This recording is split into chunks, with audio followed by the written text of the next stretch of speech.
প্রচুর ঠান্ডা, তারপরেও যাচ্ছি বাইরে। কি জন্য যাচ্ছ? দেখতে।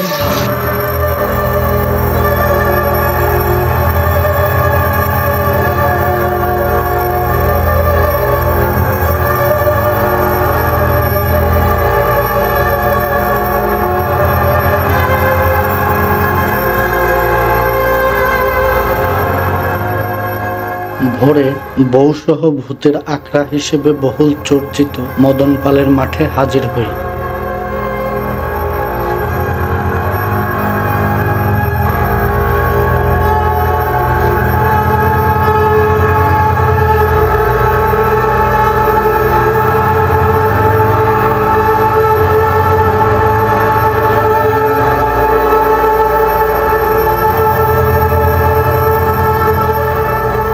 তখনও সূর্যের আলো খেজুর বাগানে ভালোভাবে প্রবেশ করেনি। সেখানে ভোরের শিশির আমাদের স্বাগত জানায়।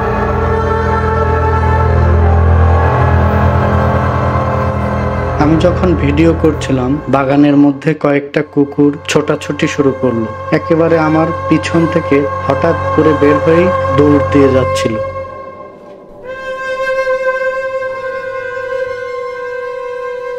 আবার কবুতরও আকস্মিক ডানার ঝাপটায় শব্দ করে ওড়াউড়ি শুরু করলো। আমার কিছুটা ভয় লাগছিল।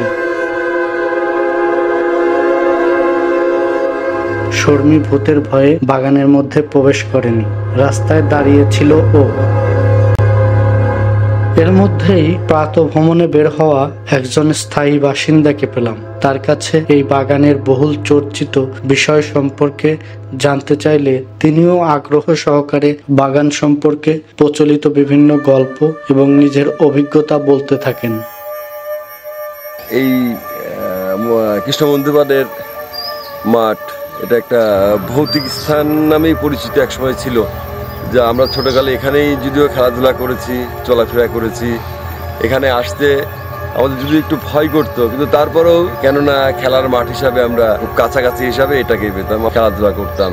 এখানে একটা সময় দেখেছি আমরা যে প্রচুর পরিমাণে এই আরল বলা হয় আর কি, যেটাকে আরলের মাঠ।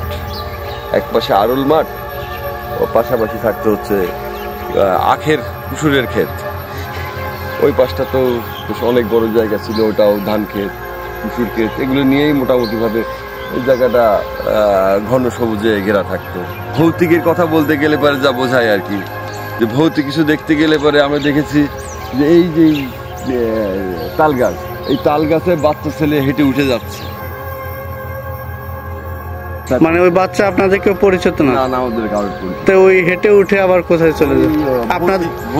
আপনারা নিজ চোখে দেখেছেন? আমরা দেখেছি, আমাদের বাচ্চা হাঁটতে হাঁটতে উঠে যেত। উঠে ওখানে কি নাই হয়ে যেত নাকি?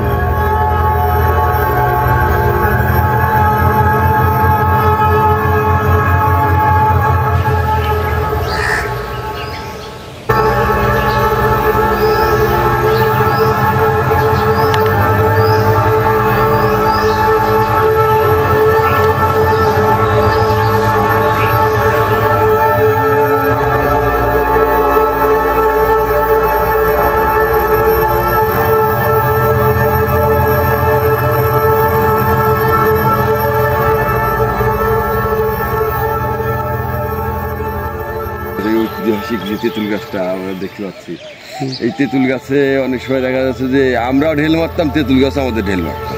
আমরা নিজেরা ইচ্ছা করেই করতাম এগুলো, ঢেল মারামারি।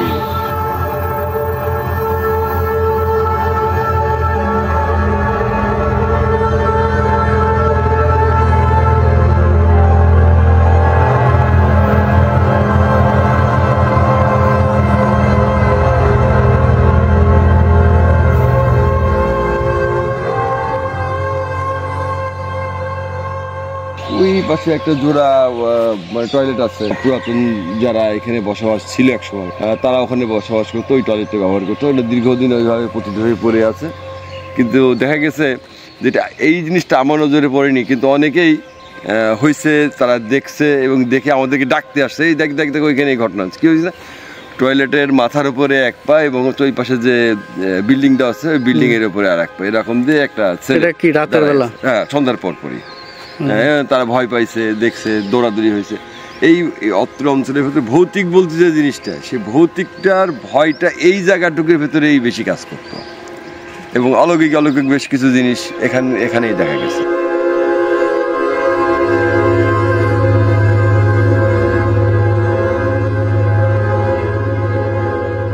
সিন্ধুকের কাহিনীটা কেমন? সিন্ধুক বলতে গেলে পরে এখানে আমরা যখন খেলার ছলে ঘুরতাম, তখন আমরা এখানে যখন গাছগাছালি কাটা হতো, তখন আমরা র্যাকেট খেলার কোর্ট কাটতাম, গাদন খেলার কোর্টও কাটছি এখানে। তখন ওই বাঁশ গাঁথতে যে বাঁশ আর গাঁথতে পারি না, ঠিক আছে, তখন এই সাপুল ফুসাতে গেলে পরে দেখা যায় যে এখানে কিছু একটা বাচ্চা, যেটার লোহার আওয়াজ যেটা পাওয়া যায় আর কি, সেই লোহার আওয়াজটা তো অনেকেই সন্দেহ করি যে আমরা এখানে, যেহেতু একটা পুরাতন জায়গা, মনে করি যে এখানে কোনো একটা বড় সিন্ধুক জাতীয় জিনিস আছে। সেটা তোলার কোনো চেষ্টা না, এইটা ওই কৌতূহল বশতে আমরা অনেকেই মানে একটু খোঁচানোর চেষ্টা, মানে তোলার চেষ্টা করছি, কিন্তু আমরা তুলতে পারিনি। কুষ্টিয়া শহরে বর্তমানে আবর্জনার স্তূপ হিসেবে পরিত্যক্ত রাজারহাটের গোলাবাড়ির এই বাগানের মালিক ছিলেন মদন পাল। বর্তমানে মদন পালের বাড়িটিও দখল হয়ে আছে।